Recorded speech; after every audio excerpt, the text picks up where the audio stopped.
Muy buenas tardes, sean bienvenidos, bienvenidas a este encuentro que tenemos ya establecido los sábados con la historia, con el conocimiento, con el pasado.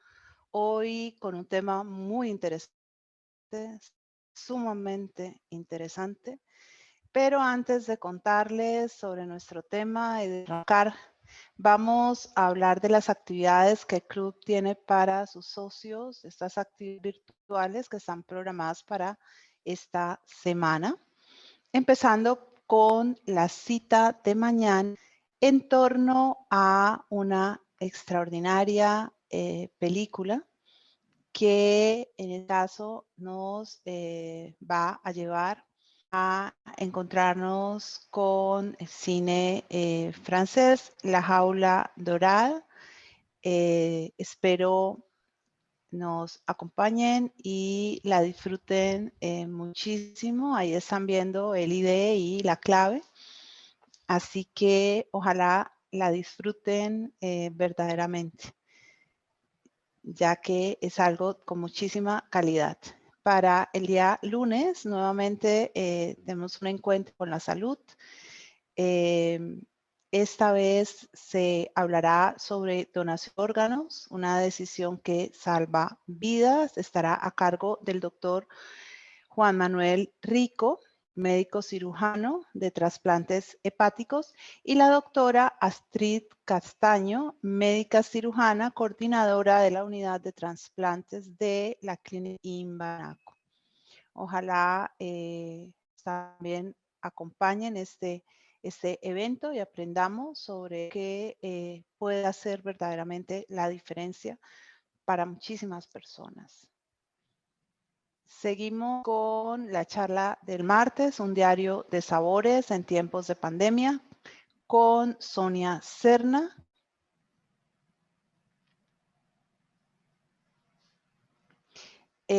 Para conocer por qué la cocina es un lenguaje que expresa sentimientos. A las 4 de la tarde el martes. Quiero hacer una observación. Tengo algunas dificultades con el internet que está un poquito inestable. Entonces, si ustedes llegan a ver que en algún momento yo me detengo, es porque tengo la notificación de que esto está ocurriendo. Entonces, yo prefiero parar un poquito y que ustedes no se pierdan nada de lo que voy a decir. Bien. Nosotros vamos a situarnos en Estambul, en uno de los imperios más importantes y significativos de la Edad Moderna, el imperio de los turcos osmaníes.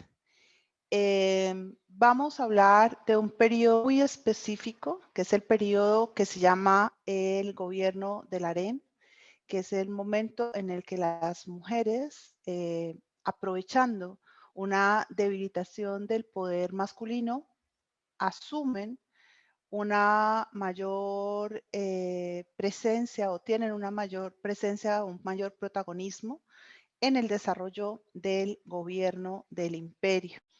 Nosotros encontramos que el es una construcción de poder esencialmente masculina.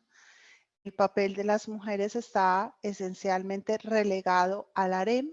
Sin embargo, como veíamos la vez pasada, hablando de lo que era el imperio mungal o mongol de India, que tiene un imperio de base islámica, el harem tiene unas fronteras que no siempre están tan cerradas sobre sí mismas, lo que quiere decir que las mujeres, a pesar de estar confinadas, tienen la oportunidad o la ocasión de intervenir en la vida social. Unas más que otras, obviamente. Originalmente vamos a encontrar que el imperio turco, específicamente en los siglos XVI y XVII, que es donde nos vamos a centrar, es un imperio donde el poder del sultán básicamente no tiene, por lo menos no hacia palacio de Topkapi no tiene contención, no tiene contendores, no tiene límites. Sin embargo, vamos a ver que las instituciones no siempre son tan sólidas como inicialmente nosotros podemos ver, y el Imperio Otomano tuvo desde sus propios inicios consigo el germen de lo que iba a ser posteriormente su crisis y su debilidad. Una debilidad que esencialmente se derivó de la minoría túrquica en los territorios que gobernaban. Bien, decía, el poder sultán era esencialmente un poder incontestable. No había quien pudiera contradecirlo. Era completamente autocrático, a pesar de que él gobernaba apoyado en la Dijan y en un grupo de personalidades que eran su consejo, pero no hay una ley fuera de la ley del Islam que pueda regir sobre el sultán. O sea, él está por encima de la ley humana. Y parte de este poder de los sultanes se derivó de dos elementos: su capacidad para establecer vínculos familiares, vínculos de lealtad. Para eso sirvió el árabe, que vamos a hablar más adelante, y su gran disposición y habilidad política basada en el control de las fuerzas bélicas. Específicamente, los clanes turcos crearon una fuerza de combate que ya se estableció con Mehmed el Grande, fundador del imperio, que fue la fuerza de los genízaros. Los genízaros son un grupo de hombres cuya única lealtad es para con el sultán y que han sido obtenidos a través de la rapiña o del, digamos, el sometimiento de otras poblaciones que se veían obligadas a entregar sus hijos mejor dispuestos física e intelectualmente al servicio exclusivo del sultán. Estos niños eran arrebatados muy pequeños de sus familias y eran educados y formados al interior del palacio para que eran con una lealtad absoluta. Hoy no vamos a dedicarnos mucho, o mejor dicho, casi que nada a los genízaros porque tienen su propia historia. Ahora, las conquistas militares del Imperio Turco se centran específicamente en los finales del siglo, la segunda mitad del siglo XVI y la primera mitad del siglo XVII, momento en el que la expansión está en todo su furor. Hay que aclarar que el Imperio Turco sobrevive hasta las postrimerías de la Guerra Mundial. Es decir, que va a tener un largo tránsito en la historia. En este tiempo, el sultán era la cabeza del Estado, sobre todo porque era el que controlaba los ejércitos. Como les dije, alrededor del sultán hay un grupo de personas importantes. Entre ellos estaban los ulemas, que eran hombres o grandes legisladores. En el Islam hay unos principios de conocimiento de ciencia que son muy representativos, y uno de ellos es el cuerpo jurídico. El Islam, como religión y cultura, va a traer consigo un amplio número de legisladores, de jurisconsultos. Para el Islam, el problema de la ley no es un simple problema marginal, es un problema que atraviesa toda la cultura, porque la ley debe estar en consecuencia con el concepto o el precepto religioso. El poder del sultán se expande a todo el imperio a través del poder regional y local, y es donde el harem se vuelve muy importante porque permite a sultanes y a sus allegados crear vínculos con las localidades y también unos vínculos son de doble vía, ¿no? El sultán recibe mujeres para su harem, unas de esas mujeres serán sus esposas, otras serán sus concubinas, otras serán esposas de sus hijos, de sus hermanos, de sus sobrinos, ¿no? De los hombres allegados a la familia. Pero igualmente los hombres de las diferentes localidades reciben mujeres del harem del sultán y al recibir una mujer de estas, eso implica un mejoramiento en su estatus, un lograr una representatividad superior.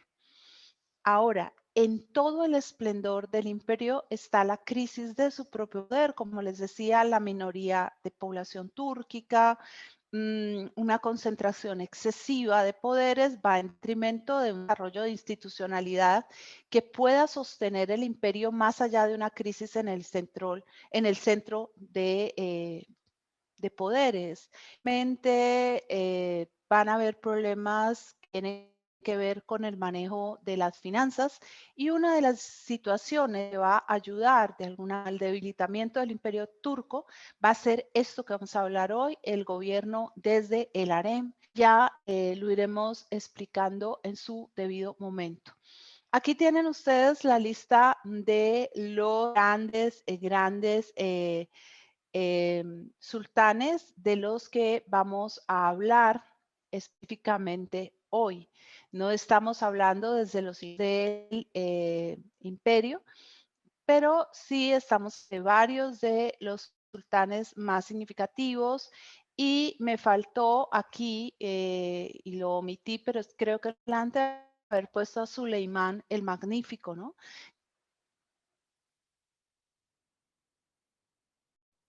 Con Suleimán el Magnífico empieza toda esta carrera del gobierno del gobierno de el harem.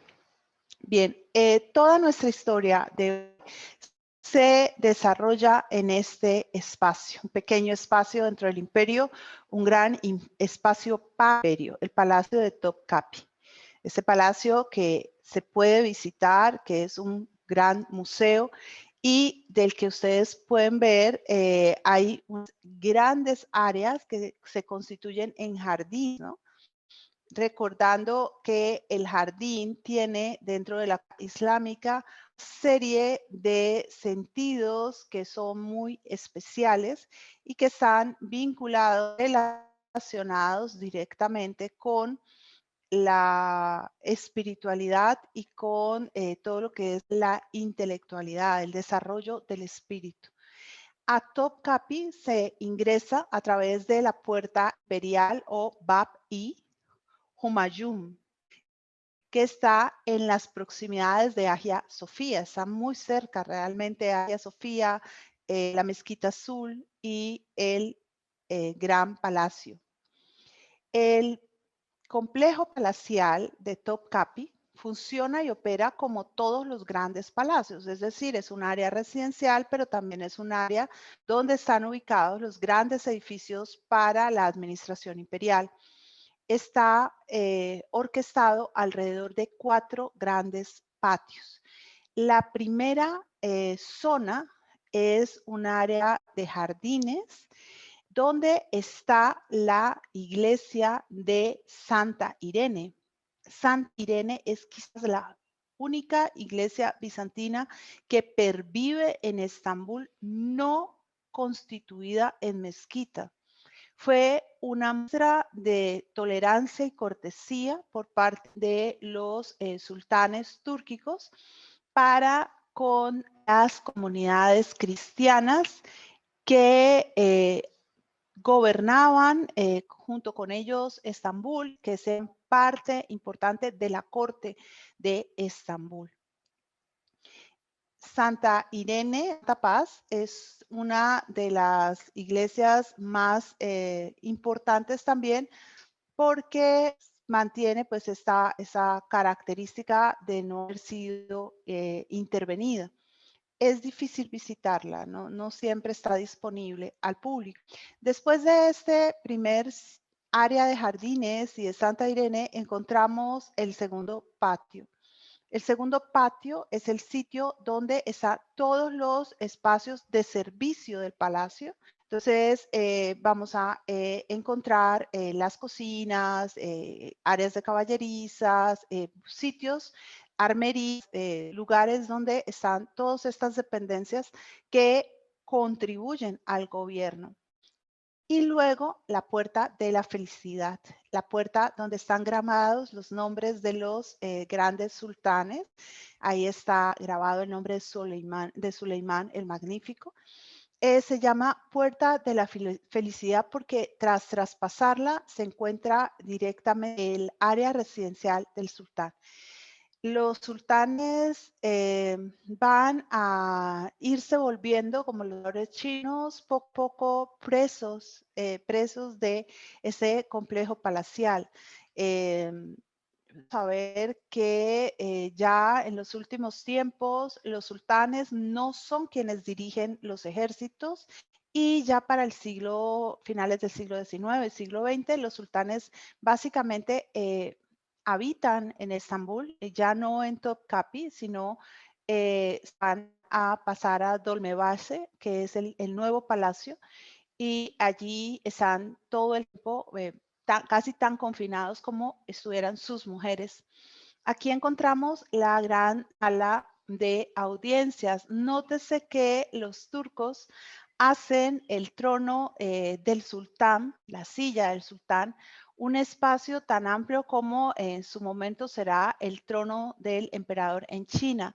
Esa es, en lugar a dudas, una influencia que se toma de la civilización china. Está profusamente ornamentado, pintado con caracteres igualmente que tienen que ver con las del Corán, que implican bendiciones y también preceptos para que el sultán obre en su perfecta sabiduría. Y por adornos, ornamentaciones de carácter vegetal. Este lugar era donde se entregaba el estandarte sagrado a los líderes de los ejércitos que debían adelantar las diferentes campañas militares. La que estamos viendo es una de las, con todo digamos, su sitio de guardar de los sultanes otomanos que está dentro en el área donde se pueden ver los tesoros del palacio. Las proximidades de donde está el salón de recibo del sultán, encontramos la biblioteca de Mehmed III y allí está hoy en día recogido todo el gran tesoro de los sultanes turcos, que incluye, entre otras cosas, las túnicas, una de las túnicas del profeta Mahoma, que se dice no tenía, a decir verdad, más de 2 o 3 túnicas. Mahoma era un hombre que, de acuerdo con lo que dicen los hadices y que dice toda la literatura coránica e islámica, vivía muy discretamente. Bien, una de las salas más bellas del Palacio de Topkapi es esta, que es la sala de la circuncisión. En el Islam, los hombres deben circuncidarse, al igual que en la religión judaica. Es algo que recoge el saber de Mahoma de la tradición judía. Pero a diferencia del caso judío, donde los niños son circuncidados recién nacen, en el caso del Islam, la circuncisión se practica entre los 5 y los 8 años. Una de las razones por las que Suleimán será llamado Magnífico, título que le fue otorgado por el rey Francisco I de Francia, fue porque celebró las circuncisiones de 2 de sus hijos varones, obviamente uno un poco menor que otro, el mismo día y fueron festejadas de una manera absolutamente pródiga, llevando balsas, todas forradas de oro, y se dieron regalos a la población y se celebraron banquetes públicos. Y por eso, cuando al rey Francisco le comentaron lo que había ocurrido, dijo: realmente de magnífico este sultán. Y a partir de ahí se le dio esa designación de magnífico. El cuarto patio es un jardín de tulipanes absolutamente precioso. El tulipán no es originario de Holanda, es una flor que tienen los turcos, creo que ellos la traen de Persia, y se le va a dar el nombre de tulipán de una manera errónea, porque el embajador, creo que es el veneciano, le pregunta en algún momento a uno de los funcionarios cómo se llama la flor, pero él entiende que es como se llama el turbante que ellos usan, y le da el nombre de tulipa, y entonces le dieron el nombre de tulipán. Bien, ahora sí vamos a hablar del harem y entramos directamente en materia. Si a mí me preguntan, yo digo que la institución del harem es una de las instituciones más perversas de toda la historia. Quizás la única institución que la supera en grado de perversidad sea la prisión. El harén saca de un ser humano lo peor. La diferencia entre el harén y la prisión pues está mediada por los buenos o malos tratos de los prisioneros y por sus condiciones vivenciales. Pues se supone que las mujeres del harén viven de una manera muy rica. Sin embargo, el harem es un microcosmos que reproduce las mismas diferencias sociales y económicas que se dan en el exterior. No todas las personas que sirven en el harem están destinadas a la complacencia del sultán. El harem es un espacio muy grande, llega a tener más de 1.500 habitantes en un momento, y si uno está en Topkapi se da cuenta de que las áreas habitacionales no son tan absolutamente grandes, o sea que siempre había bastante hacinamiento. Dentro de las personas que sirven en el harem y que sirven en el palacio, quiero aclarar, primero sirven en el palacio. En el palacio hay dos clases de sirvientes. Unos serán los que posteriormente se llamarán los agas. Algunos de ellos son eunucos, pero son eunucos blancos. Y los otros son los eunucos negros que están al interior del harem. La relación étnica, ustedes ya la podrán entender, ¿no? Tiene que ver con la garantía de que pase lo que pase, aún en el peor de los casos, no puede haber una descendencia ilegítima que no sea reconocible. Además de esto, un amplio número de mujeres que están destinadas al harem como personal de servicio. Mujeres no lo suficientemente bellas, pero mujeres que a veces tienen unos conocimientos y una sabiduría que es muy valiosa. Están las parteras que pueden salir del harem bajo ciertas circunstancias. Están las maestras que se encargan de enseñar a las mujeres que viven en el harem diferentes conocimientos, y a algunas les enseñan sobre introducen en el conocimiento del saber. Sobre todo esto es muy, perdón, como les decía, sobre todo esto es importante cuando estamos hablando de mujeres que por X o Y motivo no son islámicas y quieren convertirse al Islam. Algunas maestras enseñan poesía, enseñan a tocar instrumentos musicales, enseñan a bailar. Hay mujeres que se dedican única y exclusivamente a la danza, no son mujeres que originalmente estén pensadas para la complacencia sexual o la compañía sexual del sultán, sino simplemente para la recreación. y que pueden llegar o no a tener vínculos con el sultán. Mujeres y hombres que se dedican a la cocina, al aseo, a los baños, bueno, a todos los elementos que pueden ser importantes. Mm, tenemos que, les voy a comentar, generalmente cuando nos imaginamos el harem, nos lo imaginamos así o a veces más en el corte de la imaginación persa, ¿no? De la imaginación árabe. Entonces son mujeres o que están desnudas o que están con ropas muy livianas.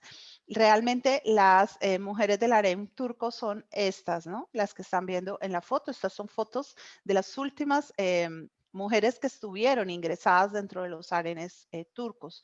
El harem no es solamente el harem del sultán, como decíamos, toda área familiar interna, pero privada es harem. Ahí están las mujeres, están los niños. A los niños generalmente se les destina un espacio propio. Están al cuidado de nodrizas que se encargan no solo de amamantarlos, sino de educarlos y cuidarlos, puesto que las madres están particularmente ocupadas en atender al sultán, ¿no? Que es realmente su objetivo fundamental en la vida. Hay un momento en que este harem del sultán, como les decía, llega a ser tan grande que es verdaderamente triste porque hay mujeres que pasan toda su vida confinadas allí sin nunca llamar la atención del sultán, sin nunca ser llamadas a su presencia, sin nunca tener el más mínimo, la más mínima posibilidad de mejorar su estatus. Solo las mujeres de alto estatus pueden tener espacios privados y pueden acceder a ciertos beneficios, riquezas, alimentos, vestidos, perfumes, inciensos dentro del Islam. La mujer más poderosa del imperio turco es la Valide Sultán, la madre del sultán reinante. Cualquier mujer mata por eso.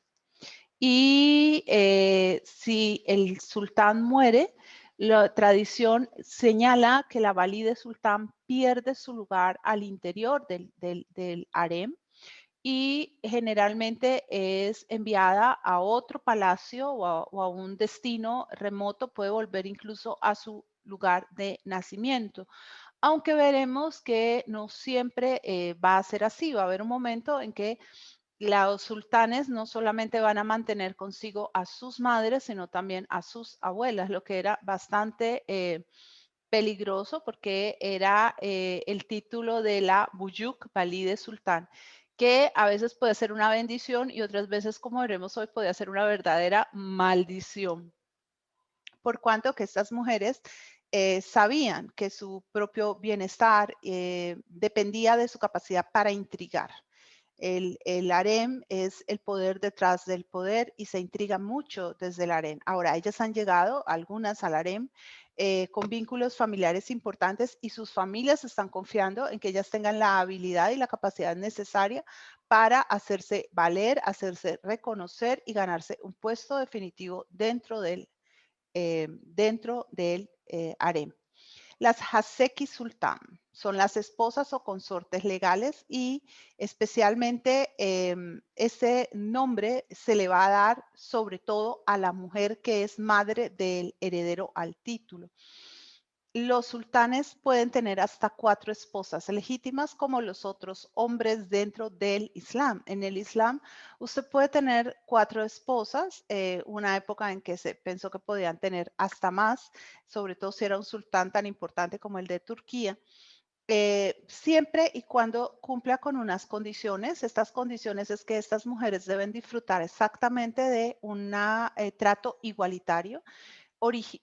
Se considera pernicioso que haya alguna de ellas que tenga preferencia o que esté por encima de las demás, que pueda disfrutar de beneficios extra, por decirlo de esta manera. Luego están las sultán, las hermanas, las hijas del sultán, que se les va a dar ese título. Muchas de ellas viven en el harem hasta que se casan, pero tienen la posibilidad de entrar y salir del harem. Algunas llegan a tener una gran trascendencia dentro de la vida del palacio. Están después las Bas Haseki, que son esposas y madres de los pretendientes al título de sultán. Estamos hablando porque hay momentos en que el sultán es ya un hombre de edad avanzada y sus hijos ya han tomado amantes o han tomado esposas. Estas mujeres también tienen una titulación. Ahora, cuando el sultán muere, ninguna de las Haseki sultán puede volver a casarse. Queda completamente limitado esa posibilidad, sobre todo son mujeres jóvenes, porque esto daría el espacio a que estas mujeres pudieran dar curso a una línea de descendencia que pudiera poner en crisis la descendencia legítima. Como les decía, además de estas, las mujeres, las que logran ser Haseki Sultán, van a ser mujeres muy bien tenidas, van a tener sus propios espacios, sus propios dormitorios, sus salas muy decoradas, sus habitaciones con esclavos de servicio privativo. Pero las mujeres del común pues comparten espacios comunes y no gozan de ningún tipo de privilegio.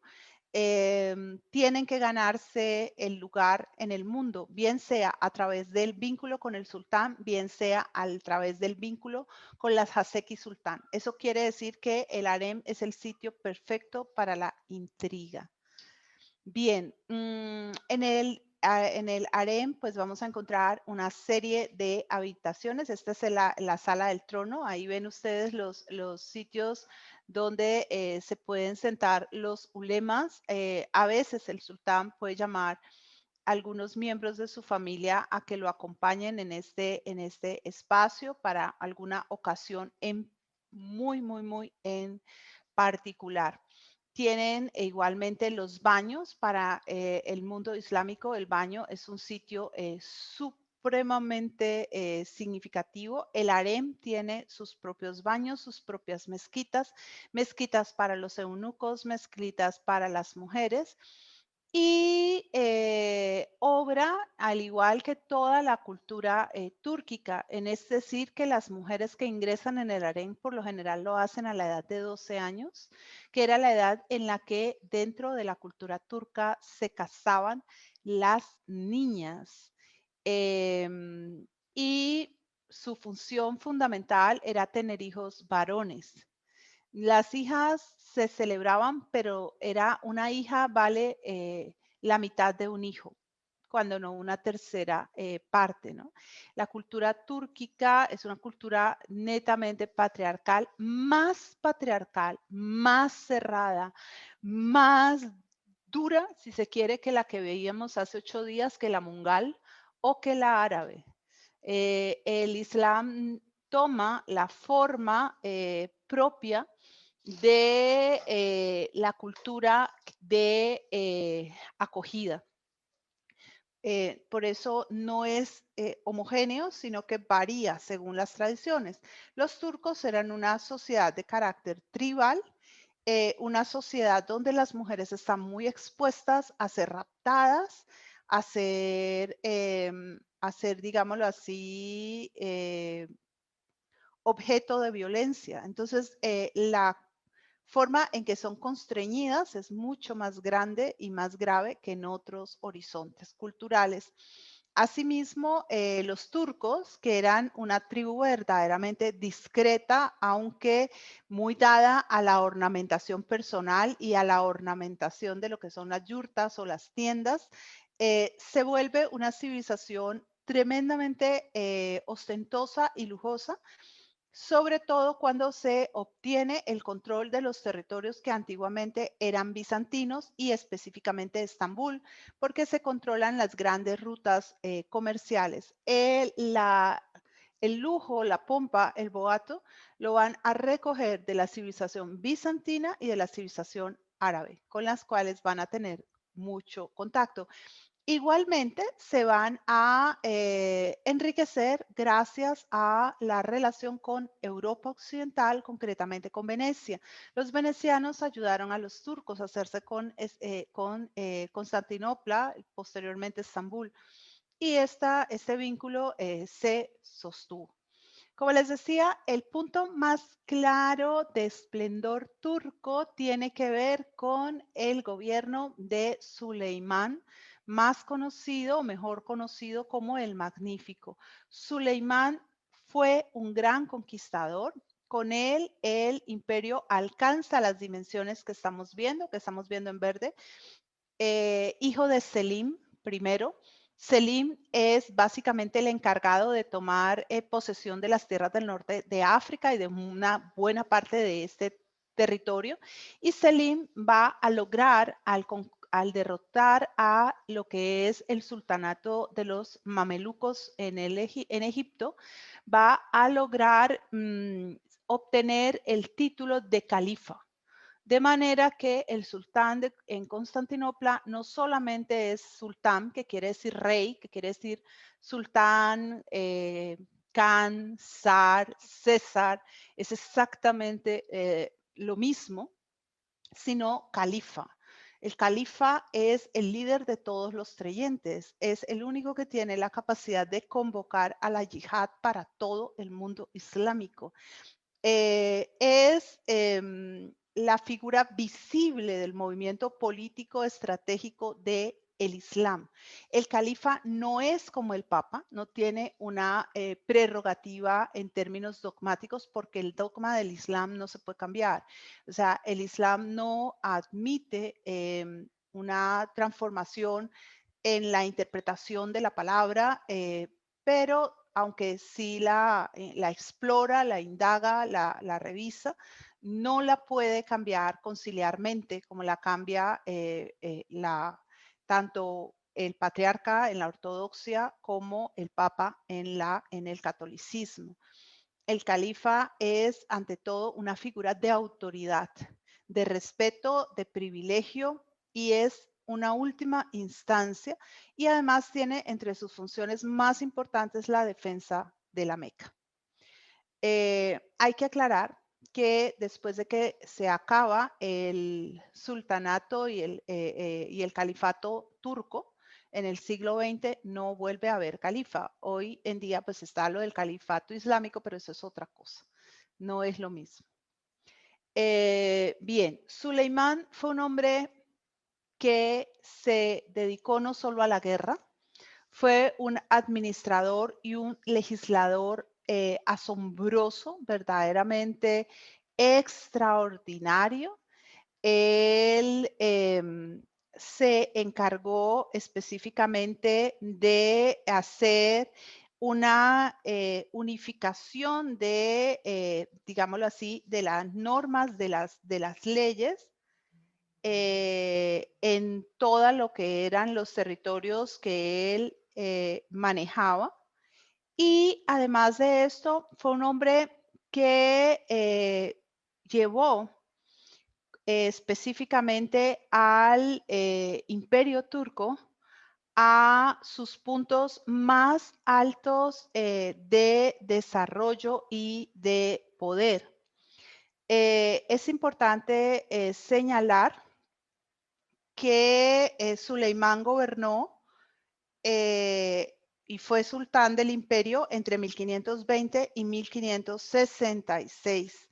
Su padre, como les comentaba ahora, había sido el sultán el Selim I, ¿sí?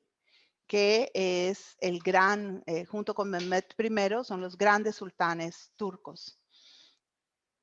Suleimán, además de turco, hablaba árabe.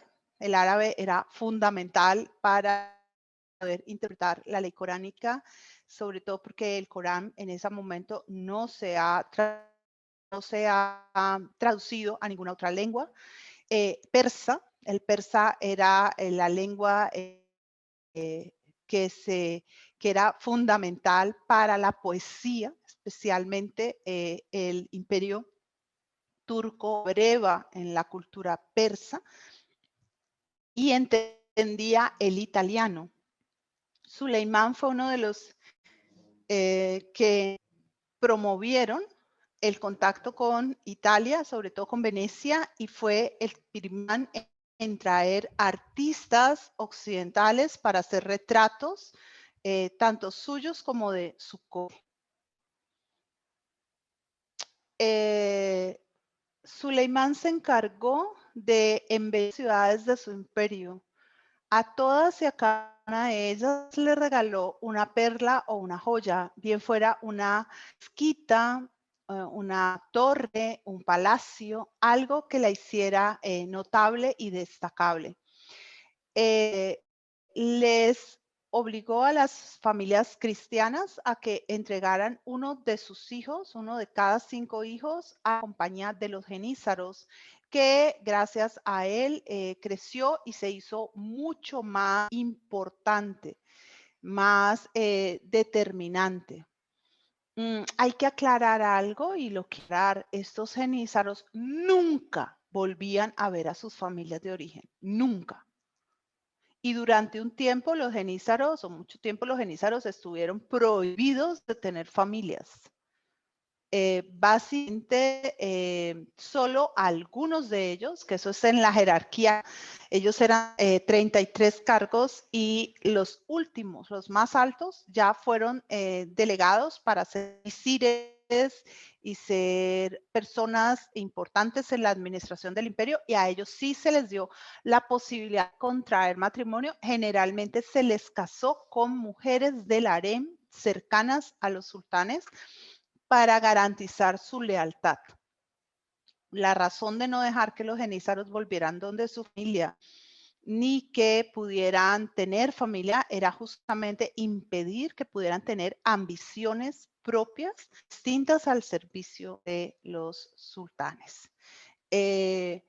Asimismo, Suleimán fue uno de los últimos sultanes en dirigir por sí mismo el ejército. Fue un gran estratega militar, fue un gran combatiente, murió en campaña. Siempre dormía con su cimitarra sobre su cama, listo para tomar las armas en el momento en que fuera preciso, y consideraba que si el sultán no se movilizaba con el ejército no podía tener la bendición de Alá. Entonces, eso era algo muy importante. Suleimán atacó a Europa en 3 batallas: la conquista de Belgrado en 1520, conquista de Rodas en 1522 y la victoria de Mohacs en 1526. Su gran frustración fue la ciudad de Viena, ante la cual logró llegar, pero con la cual no pudo debido a la fortificación, pero sobre todo a la intervención de los polacos, que frustraron en más de una oportunidad a los turcos. Es más, de esa frustración de Suleimán, en 1500, creo que es en la de 1529, van a surgir justamente los croissants, las medialunas, que las crean los vieneses para celebrar y festejar que los turcos fueron pan comido. En 1532 fue la última vez en que el sultán intentó tomar Viena, pero fracasó. Ya después de los fracasos frente a Viena, él aprovecha que se ha despertado la necesidad de atacar Bagdad, y llega desde Bagdad hasta Mesopotamia hasta la India, ¿no? Teniendo una campaña sumamente positiva. En 1566, todavía frustrado por el fracaso de Viena, decide volver a atacar en los Balcanes. Pero esta vez va a enfrentarse a Maximiliano de Habsburgo y a la y esa era la 13ª expedición de su vida. Esta expedición será fallida para el gran sultán, quien ya estaba realmente muy quebrado su salud. Además, no se había podido reponer de lo que vamos a ver ahorita, que fue la pérdida de la mujer que fue su gran amor, Hurrem. y él tuvo un colapso, una situación y murió en medio de la campaña. Sus acompañantes, sus ayudantes, su visir, lo encerró en la tienda del sultán, no permitió que nadie se enterara, mató a los que se habían dado cuenta y montó una línea de guardia. Todos los días iba ante el cadáver que ya se estaba pudriendo del sultán a presentarle su informe. Hizo traer carretas con pescados para ponerlas al lado para que se justificara el olor nauseabundo y ordenó, mandó el despacho para que Selim, el hijo de Suleimán y Hurrem, quien será Selim II, fuera informado y llegara lo antes posible a Estambul para reclamar el trono, mandándole, digamos, ya mandando con él su sello y las insignias que eran el traspaso de poder.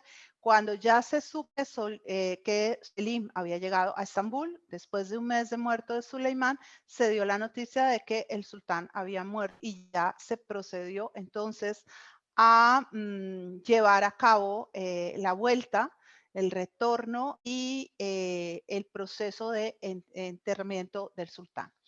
Antes de empezar a hablar con más detalle o con mayor detalle de estas mujeres que fueron tan importantes, quiero hacer alusión a Maidebran. Maidebran me interesa porque quiero contarles para que veamos lo que pasa con una mujer que puede llegar a ser esposa del sultán, puede llegar a ser favorita del sultán, pero no logra encajar los mecanismos de poder. Fue la primera esposa de Suleimán. Se casó con él cuando él todavía era príncipe heredero.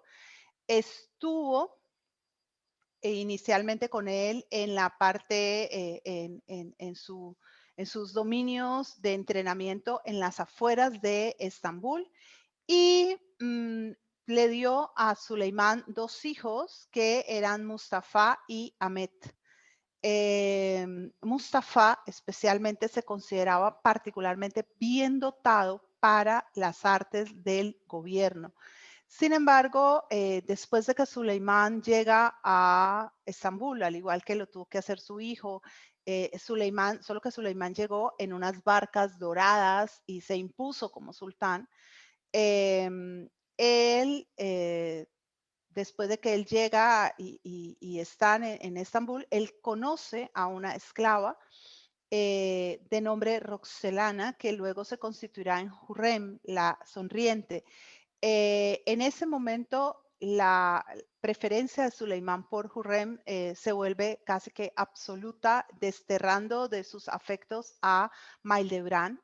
La dificultad entre las dos mujeres empieza a aparecer muy temprano y la madre de Suleimán, Aise Hafsa Sultán, va a tratar de mediar y va a mediar con eficiencia la paz entre las dos favoritas hasta 1534.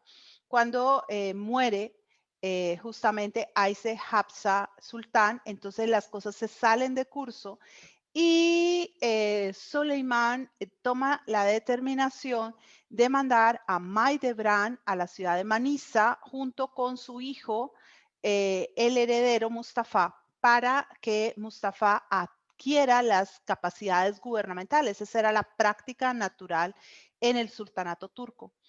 Estando ellos allá, se va, digamos, a hacer cada vez más visible la rivalidad entre las dos mujeres. Antes de que Mustafa se vaya a Manisa con Maildebran, hay un enfrentamiento en que Maildebran ataca a Hurrem y la alcanza a lastimar y esto enoja mucho a Suleimán porque se espera que las mujeres acepten con una gran resignación las decisiones del sultán y que no se les ocurra ni de lejos que van a competir o que van a enfrentarse por él, porque eso no es admisible dentro de la cultura túrquica y de la cultura del harem. cuando se da el complot contra Mustafa, un complot en el que Hurrem va a tener un papel bastante importante o protagónico, Maldebrán va a caer en la desgracia más absoluta, Mustafa va a ser ejecutado y Maldebrán va a quedar en Manisa en unas condiciones de pobreza absolutas, de las que va a ser redimida, curiosamente, cuando ascienda al trono el hijo de Hurrem, Selim II. Ya para ese momento, Roxelana o Hurrem había muerto hacía rato, había muerto en 1558, y entonces Selim, condolido por la situación de Maldebrán, él había querido mucho a su hermano Mustafa, la dota con una renta vitalicia que le permite hacer la tumba de Mustafa, que no lo había podido hacer, una tumba a la que ella se va a dedicar el resto de sus días y vivir con una poca dignidad. Bien, la primera mujer dotada de gran poder en el imperio túrquico fue Hurrem Sultán. Hurrem llegó al harem siendo todavía muy niña. Su nombre original se cree que era Alexandra Anastasia Lisomska, que había nacido en la región de los Balcanes y que su padre era un predicador cristiano. Probablemente no se sabe con mucha claridad de cuál de los cristianismos. Ella fue raptada por los piratas después de que su ciudad fue atacada y fue bastante maltratada. Bueno, otra de las teorías dice que era de Galicia en Ucrania. Lo cierto es que la trajeron a la fuerza al harén y ella no fue violada, no fue maltratada, más allá de ser de pronto amarrada a un poste o dejada privada de la comida, por los que la capturaron y que se hicieron con ella porque era muy bella y era muy interesante porque era pelirroja, tenía un temperamento fuerte, pero era muy hermosa y ellos pensaron que la vendían bien en el harem del sultán. Y en efecto, allí ella fue ingresada inicialmente con el nombre de Roxelana y luego recibió el nombre de Hurrem de parte del propio sultán, la llamó la risueña, la sonriente. Ella logró hacerse notar de Suleimán, era una mujer que no tenía vínculos políticos importantes, no podía sacar a relucir sus antecedentes y rápidamente se convirtió en Haseki del sultán. Hurrem tuvo 5 hijos con Suleimán y una hija, Mirimán.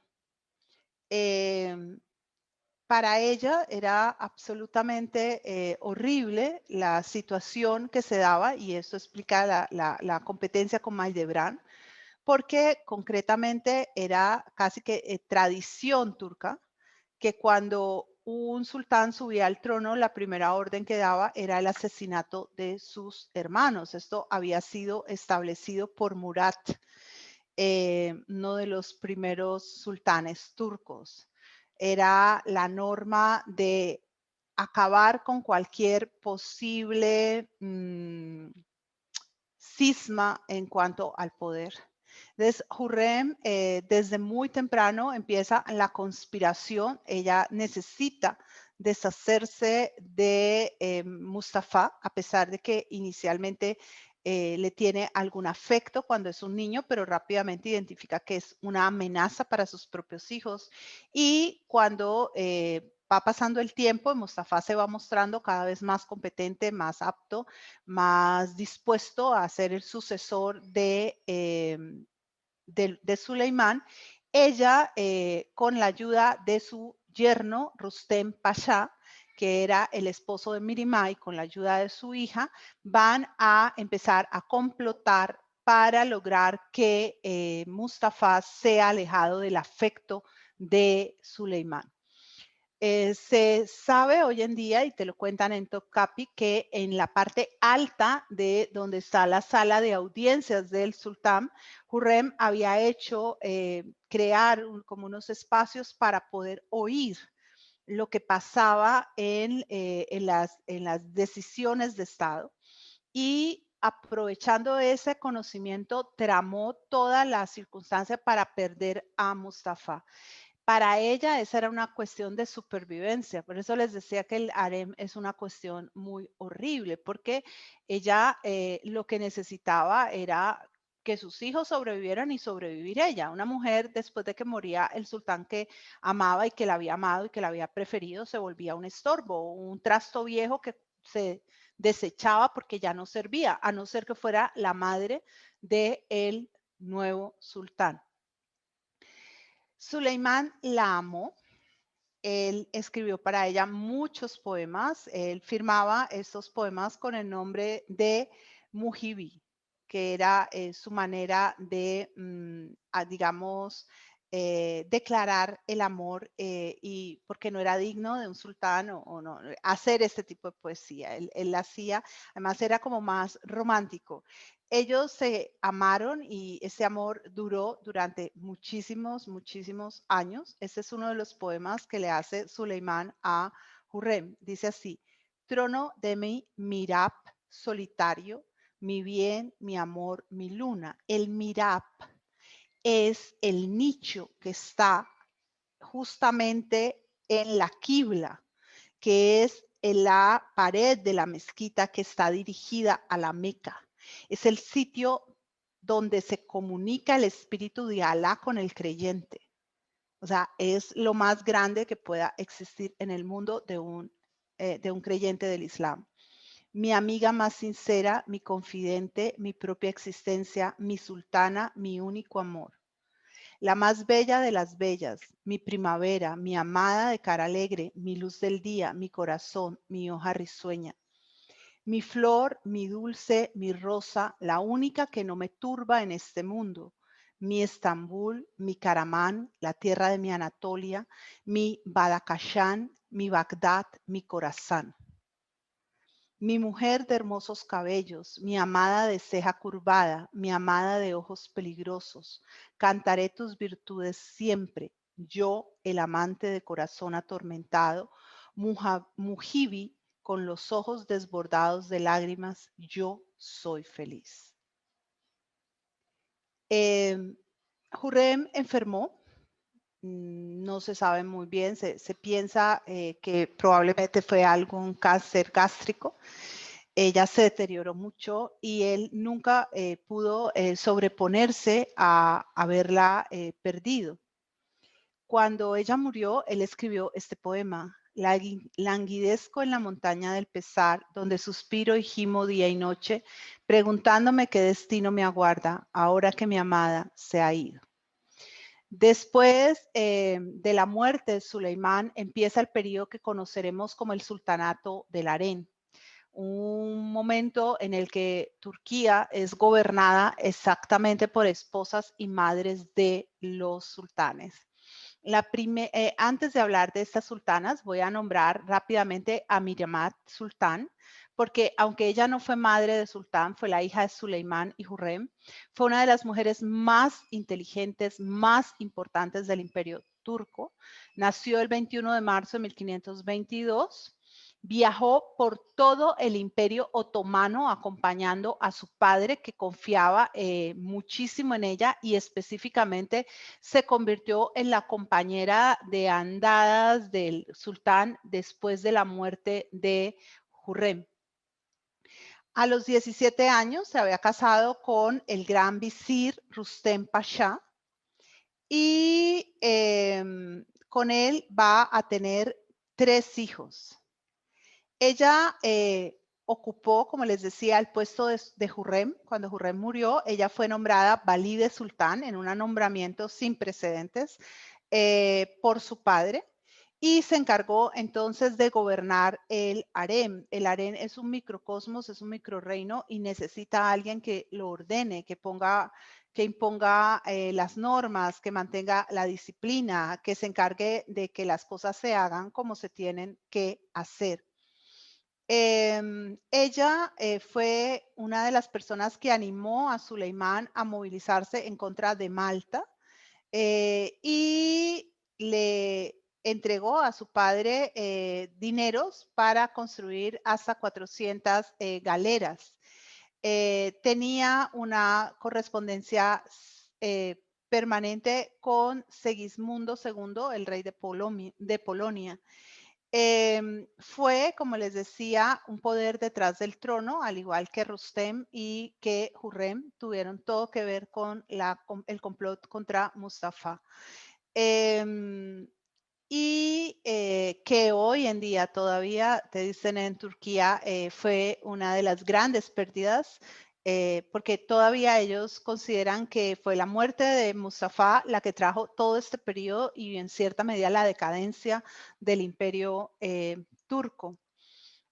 Cuando Selim llega al poder, ya no sabemos mucho de Mihrimah, solo sabemos que ella le prestó dinero a su hermano cuando recién empezó a gobernar, porque no tenía los recursos necesarios, no tenía todavía las llaves del tesoro. Ella muere en Constantinopla el 25 de enero de 1578, cuando es rey o es sultán su sobrino, Murad III. Ella fue enterrada en la mezquita de Suleimán. Y aquí sí empezó lo bueno. Empezamos con Nurbanu Sultán. Nurbanu Sultán nace en 1525 y no se sabe tampoco con mucha claridad cuáles fueron sus orígenes. Llegó como una esclava al harem túrquico. Era muy bella. Se cree que su padre pudo ser un miembro de la nobleza veneciana, por lo que a ella le van a llamar Bafa, y que era uno de los señores de la isla de Faros en el archipiélago de las Cícladas, pero realmente no se sabe muy bien cuál es el origen. Se especula igualmente que la madre pudo haber sido una aristócrata. De todas maneras, usted podía ser la hija del rey Pepinito, pero si llegaba el harén turco, eso, a no ser que hubiera sido un matrimonio de conveniencia política, no tenía mucha fuerza. Es decir, si te secuestraron como y eras la hija del rey de Francia, te secuestraron, te llevaron al harén, perdiste, o sea, llegaste como una esclava más. Se dice que en 1537 fue capturada por Hereidín Barbarroja, y que fue el que la llevó al mercado de esclavos en Constantinopla. Allí fue introducida en Topkapi durante el sultanato de Suleimán el Magnífico, y ahí se le dio el nombre de Nurbanu. Después, siendo muy joven, se la envió al harem de Selim II, cuando ese era apenas un príncipe. Hay algo que es bueno anotar porque no lo dije y me faltó, es que así como a Maldebram la mandaron con su hijo Mustafa a la periferia para que mientras él gobernaba los territorios que le habían sido entregados, ella lo acompañara y velara por su seguridad. A Hurrem no. Suleimán no fue capaz de deshacerse o de desprenderse de Hurrem. Hurrem se quedó en Constantinopla. Bien, entonces Nurbanu, ella va a ir justamente a este harem de Selim, y va a dar el 14 de julio de 1546 a luz a su único hijo varón, que será Murad III, heredero del trono. En ese momento se le otorga, al haber dado a luz este hijo varón, el título de Haseki Sultán o favorita del sultán. En 1574 muere Selim II, ya siendo sultán, y ella esconde el cadáver de Selim en un pozo de hielo, y de esta manera aguarda para que su hijo Murad pueda llegar hasta Estambul y reclamar el trono. Murad estaba en ese momento en Manisa, él allí era gobernador. Ella fue una mujer de un temperamento fuerte, totalmente fuerte. Y ella, digámoslo así, se constituyó junto con el primer visir, el gran visir Sokulu Mehmet Pasha y su hijo en la cúspide del gobierno. Ella fue corregente junto con el sultán. El hijo la adoraba y hacía lo que ella quisiera. Ella fue responsable de grandes construcciones, tuvo que ver con la construcción de mezquitas, madrazas, baños, toda una serie de cosas de grandes edificios en Estambul. Era una mujer ambiciosa y era una mujer visionaria, ¿no? Y digamos que finalmente, al final de sus días, lo que la menoscabó fue que era muy, muy intrigante y las mujeres que estaban alrededor también fueron muy intrigantes, especialmente la favorita de Murat y que sería la madre de Mehmed III. Ellas dos van a hacer que caiga en desgracia frente a su propio hijo, al que le van básicamente a meter cuentos en la cabeza y que la mamá está complotando contra ellas y que los quiere matar y que, bueno, una gran cantidad de cosas por ese estilo. Ella se enferma, le da un cáncer de estómago. Hay personas que dicen que pudo haber sido envenenada por un agente genovés que tenía alianzas con Safiye. Lo cierto es que murió entre el 6 y el 7 de diciembre de 1583 y fue sepultada en el mausoleo de su esposo, Selim II, en la mezquita de Hagia Sofía. Luego viene Safiye Sultán. Esta, cada vez vamos a ir subiendo el tenor de los alcances. Ella nació en 1595 en Dukahin, en Albania. Muchas veces se confunden sus orígenes con los de Nurbanu.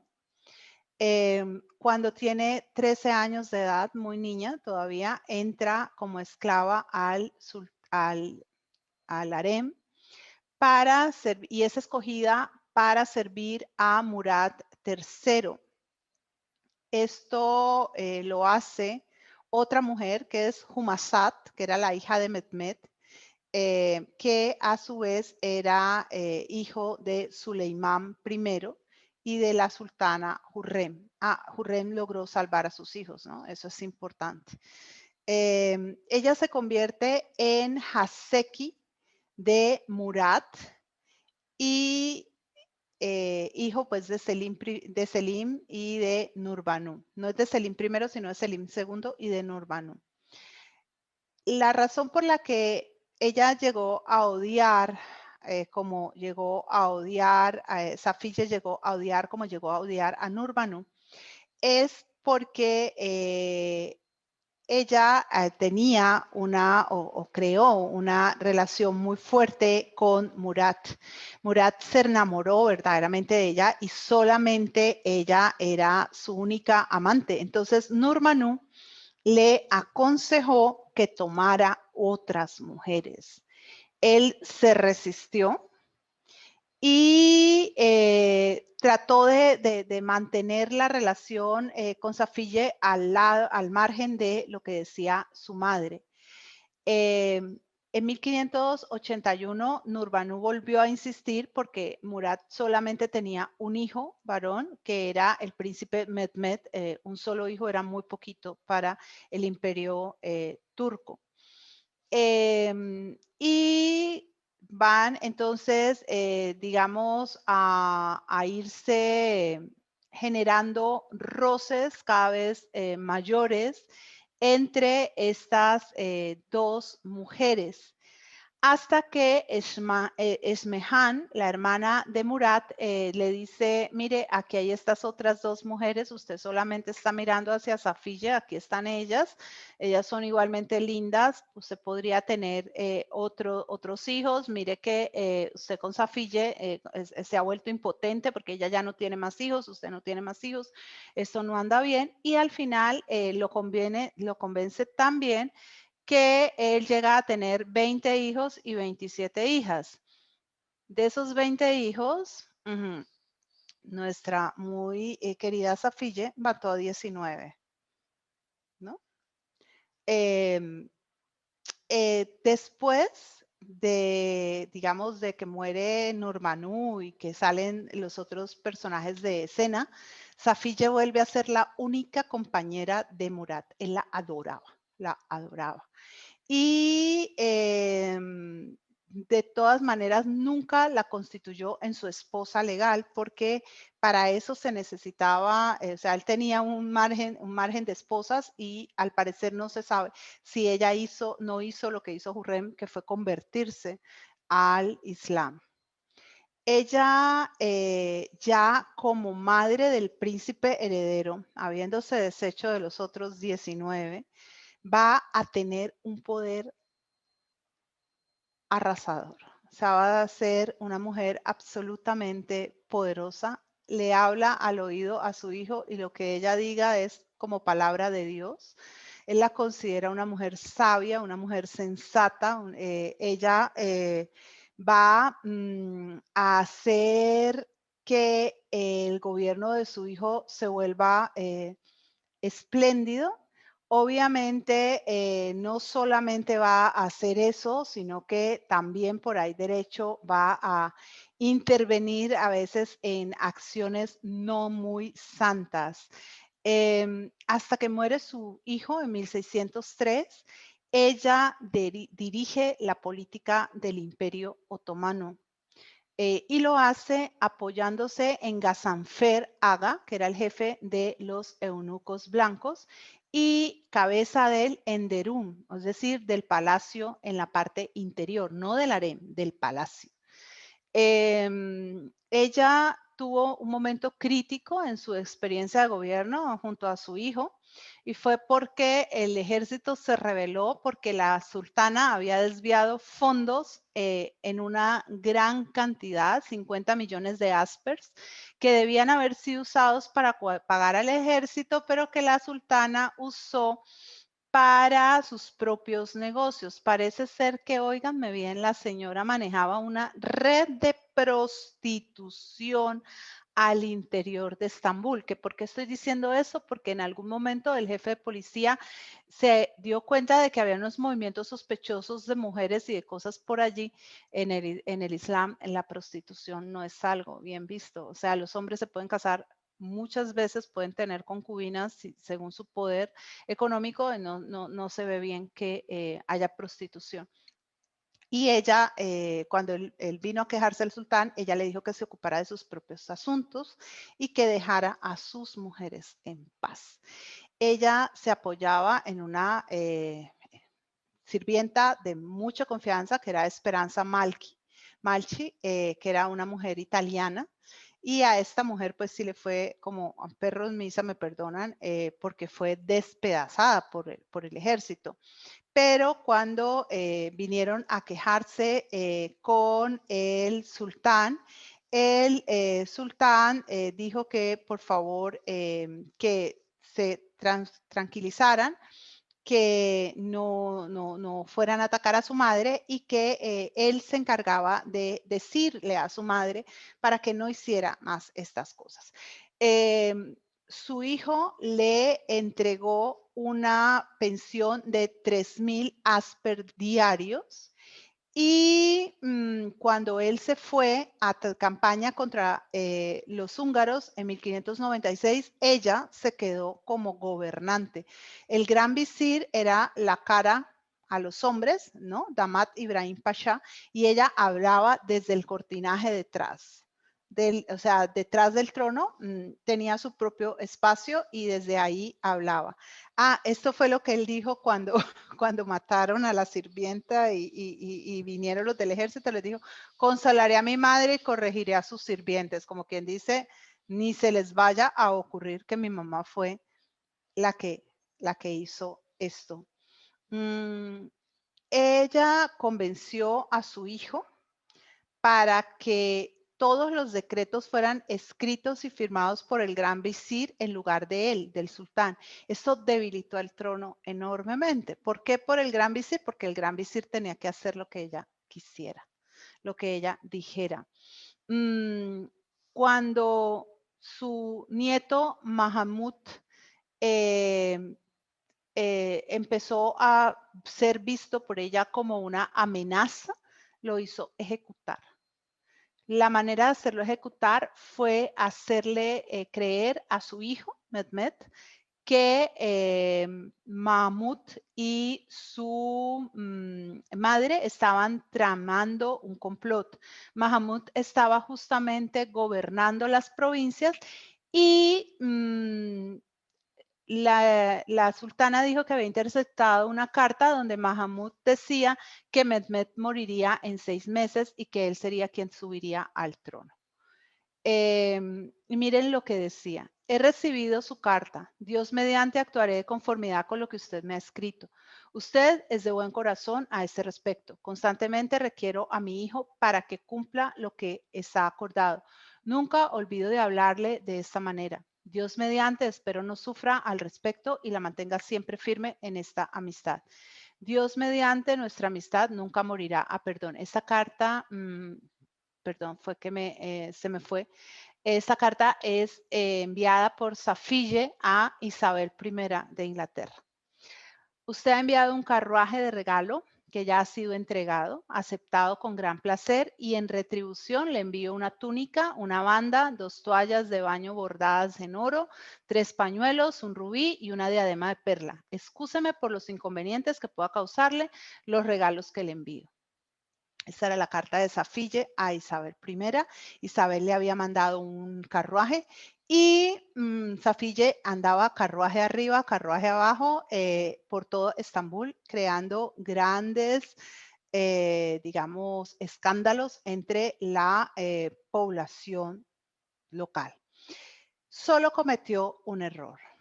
Su error fue que cuando subió al trono, Sultán Ahmed I, Ahmed se enamoró a más no poder de Qasem Sultán. Y Safille, junto con la madre de Ahmed, tramaron para evitar que Qasem fuera la esposa de Ahmed.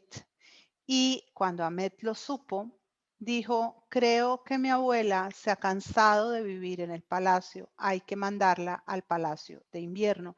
Así que la mandó al viejo palacio el 9 de enero de 1604 y de esta manera la despojó de todo su poder. Ahmed había subido al trono cuando murió su padre, Mehmed III, en 1603. Fue el primero de los sultanes otomanos que llegó al trono sin haber alcanzado la mayoría de edad. Esto lo hizo más vulnerable a la influencia de las mujeres de su familia. Él fue un sultán que llegó al trono con muchos auspicios beneficiosos, pero no tuvo éxito militar. Ya él no lidera los ejércitos, los lideran sus hombres. Fue un hombre entregado a la meditación y a la religión. Fue un hombre obsesionado con el concurso religioso y que nos dejó como muestra de esa obsesión y esa pasión la más bella de las mezquitas de Estambul y una de las más bellas del mundo islámico, que no es ni más ni menos que la mezquita azul o Sultán Ahmed. Cuando perdieron sus tropas, contra Austria, tuvo que firmar el tratado de Sivaktorov Y a partir de ese momento los austríacos dejaron de pagarle al imperio turco una amplia suma que era la que tenía que entregarle. Asimismo, perdió los territorios de Georgia y Azerbaiyán que pasaron a manos de los persas. Él fue quien introdujo en el imperio turco el uso del tabaco, perdón, Suleimán el del café. Y Ahmed murió, aparentemente, pues se cree que murió de tifus en 1617, cuando estaba haciendo unos fuertes ayunos al interior de la mezquita azul, que estaba ya en ese momento en procesos de construcción. Será justamente por la construcción de esta mezquita por la que se le va a recordar, pero Ahmed, al igual que sus antecesores, también tuvo un amor inmenso y ese amor fue Qasem Sultan, a quien él llamaba Mike Becker, mi cara de luna. Una de las mujeres que será más poderosas a lo largo de todo el imperio otomano, quizás la más poderosa, porque fue la única que gobernó por sí misma como regente en dos periodos diferentes. Ella fue la favorita del sultán Ahmed. Se cree que era de origen bosnio, no se sabe con claridad porque también fue llevada al harem como esclava. Y su nombre de soltera era Anastasia. Capturada y enviada a Estambul. Allí se la vendió a la edad de 15 años y entró al servicio del harem, donde por X o Y motivo que no sabemos, Sultán Ahmed la descubrió y de ella se enamoró absolutamente. Ella inicialmente, pues, estuvo mucho tiempo en el harem perdida porque tanto Safiye como la madre de Sultán Ahmed hicieron todo lo posible para que la pobre mujer no tuviera la más mínima oportunidad de ser reencontrada por Sultán Ahmed. De ese tamaño era el harem. O sea, el harem no es simplemente lo que el sultán quiere, es lo que le permiten querer al sultán. Había mujeres que desaparecían, las sacaban del harem, las mataban, decían que se había muerto y como en ese momento la gente moría tan rápidamente de cualquier cosa, pues no había manera de saber. A Qasem nunca no la mataron, pero sí la ocultaron y ella intentó en algún momento huir del palacio y ahí fue redescubierta por Sultán Ahmed. Ese fue el momento en que Sultán Ahmed se enojó tanto con Safiye que la mandó fuera del palacio. Y ella se convierte entonces en la compañera, la amada del sultán. Sultán Ahmed muere muy joven y ella y sus hijos son llevados al viejo palacio, son sacados de Topkapi porque quien sube al es el hermano de Sultán Ahmed. Pero cuando muere el hermano de Ahmed, entonces se acuerdan de que ella y su hijo existen y ella es regresada al palacio de Topkapi y es nombrada Valide Sultán y es nombrada regente durante la minoría de edad de su hijo entre 1623 y 1632. O sea, son 9 años en los que ella es regente. Y ella hace muy buenos vínculos con el ejército, hace un muy buen gobierno y ella, digamos, logra hacer que la estabilidad del poder turco se mantenga. Cuando su hijo Murad IV llega a la mayoría de edad, ella lo convence de, pues no quiere seguir la norma del Sultán Ahmed. Sultán Ahmed es el primero que toma legítimamente la norma ya de decir que no se matan más los hermanos, que él le perdona la vida a sus hermanos, por eso su hermano puede gobernar. Pero Murad no quiere eso, no quiere esa instigación y ella le da la idea de coger su otro hijo, Ibrahim, que es el hermano que sigue, y meterlo en lo que se va a llamar la jaula dorada. Es un espacio al interior de Topkapi donde está recluido solo, básicamente, sin ver que a nadie, se les suministra comida, se les suministran mujeres, pero sin tener ninguna interacción con el mundo. Ibrahim se va a enloquecer a partir de esa, digamos, de esa reclusión. Y ella va a participar de la mayoría de las reuniones de poder de gabinete de su hijo Murad IV. Murad es un rey guerrero, él sale varias veces a campaña y ella se queda, digamos, al frente del Estado y está siempre aconsejándolo. Cuando muere Murad, con sus hijos aún muy pequeños, ella logra que los suceda Ibrahim. Pero Ibrahim está absolutamente loco y hace cosas verdaderamente demenciales y no se puede, ella entonces logra que se deponga a Ibrahim, se le perdona la vida de nuevo, se lo deja otra vez sepultado hasta que muera y Qasem pone o presenta a su nieto de años, Mehmet, al diván, o sea, en Mehmet IV, y les dice, aquí está lo que pueden hacer con él. Y obviamente en ese momento el diván, que está totalmente a favor de Qasem, porque es quien ha gobernado durante más tiempo, ya voy a terminar, perdón que me he pasado un ratico, ella va a lograr mantener este control del poder y va a volver a ser regente entre 1648 y 1651. Pero en medio de este proceso ella empieza a darse cuenta que su nuera es una mujer demasiado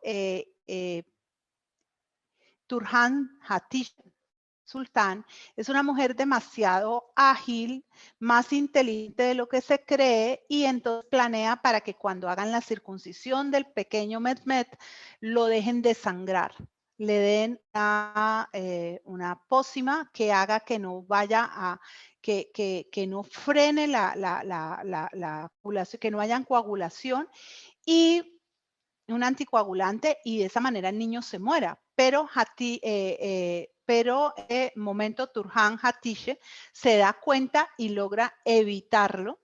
Y Qasem, que había sido conocida por su trabajo de caridad, por liberar esclavos, por todas estas cosas, va a morir a manos de uno de los miembros de la guardia del palacio, quien la va a ahorcar con digamos, el cordón de seda de atar la cortina.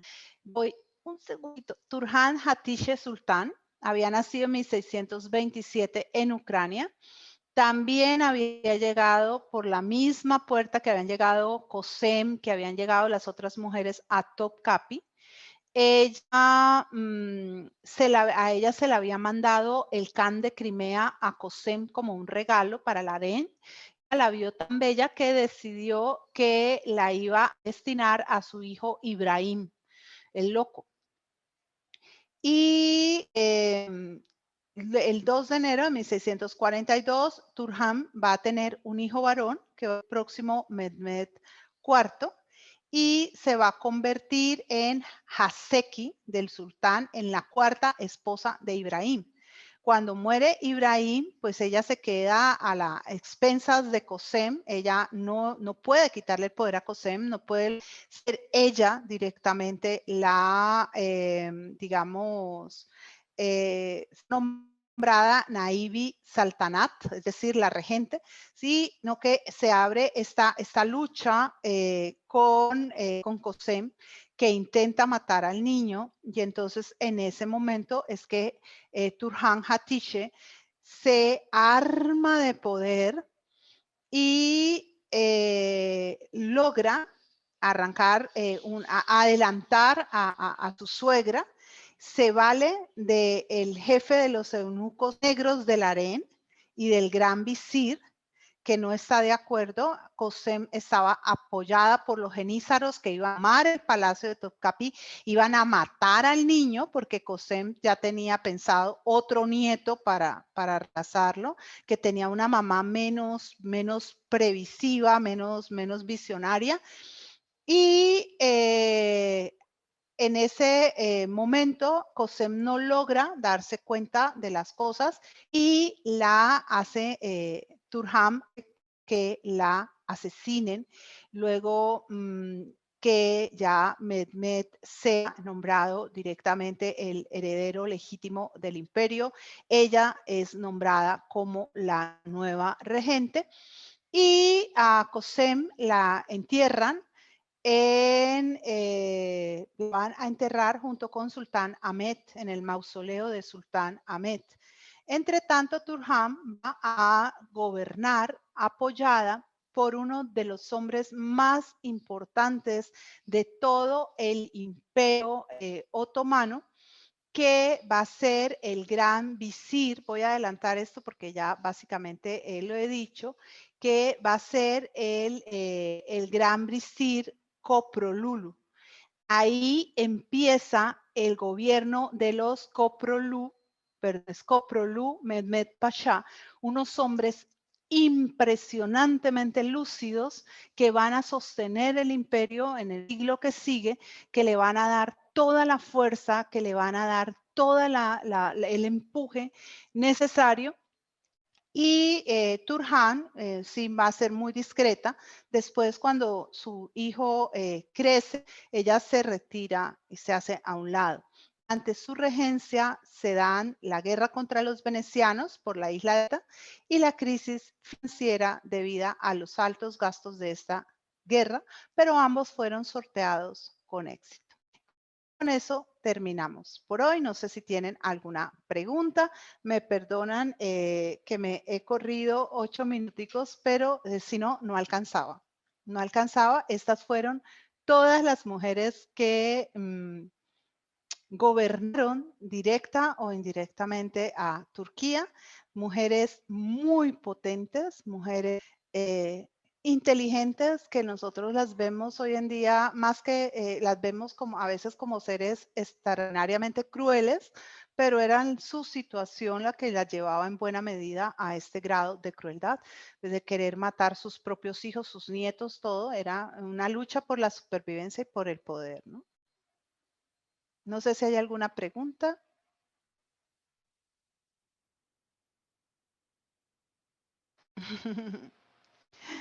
Bueno. Espero. Entonces, ¿no hay preguntas? ¿Terminamos? Hilmi, muchas gracias. Espectacular. Bueno, muchísimas gracias. Excelente charla. Muchas gracias. Hilmis, muchas gracias. Sí, gracias. Muchas gracias. Sí, un millón de gracias. Muy, muy interesante y muy agradable, muy amena la charla. Una facilidad de expresión enorme. Gracias, Gilma. Bueno, bye, me bye. encanta haberlos encontrado hoy. Espero que nos veamos en 8 días, también con un tema hermoso. Que lo disfruten mucho y gracias. Ojalá mañana disfruten. ¿Qué vas a hacer de aquí a 8 días, Hilmi? No sabemos todavía, estamos pensando, vamos, mujeres, tenemos varias cosas interesantes porque estamos en marzo. Entonces tenemos una paleta de temas muy interesantes.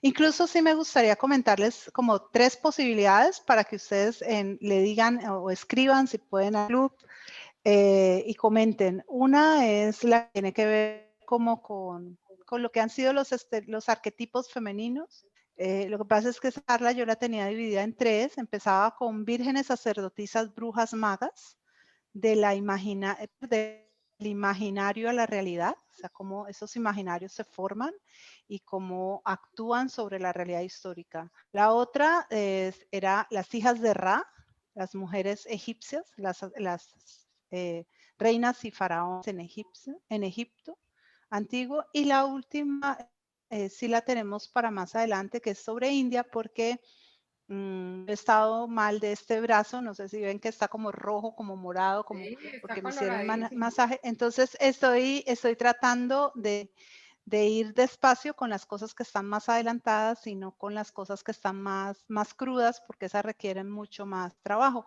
Otra posibilidad que tenemos por ahí sería hablar de 3 mujeres en el arte y tomar 3 muestras de arte en femenino. Entonces, por lo que es marzo, ¿no? Por esa razón. Entonces, escriban y comentan, porque esa última también sería muy interesante y creo que les gustaría. Bueno, en todo caso, les deseo un fin de semana muy agradable. Creo que no quedaron dudas, nadie preguntó nada, entonces yo me despido. Chao. Muchas gracias.